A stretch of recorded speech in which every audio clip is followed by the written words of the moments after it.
আমরা দুইটা অ্যাপস খুলছি জাতীয়ভাবে, ইনশাআল্লাহ আপনারা পেয়ে যাবেন। একটা চাঁদাবাজদেরকে চিহ্নিত করার জন্য, আপনিও বুঝবেন না, চাঁদাবাজও বুঝবে না, কিন্তু সব রেকর্ড হয়ে যাবে এবং তার কমপ্লেনটা যথাস্থানে চলে যাবে। এইখানে কারো পরিচয় নিয়ে কোনো সমস্যা নাই,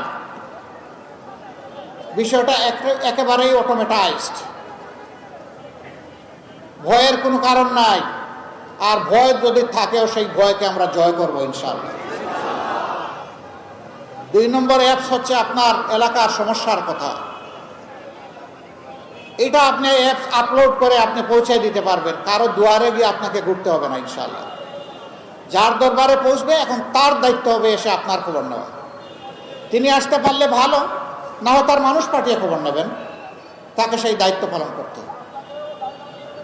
আমরা 6 মাসে একবার নির্বাচিত হলে আমাদের সঙ্গীয় জনপ্রতিনিধিদেরকে জনগণের মুখোমুখি করব।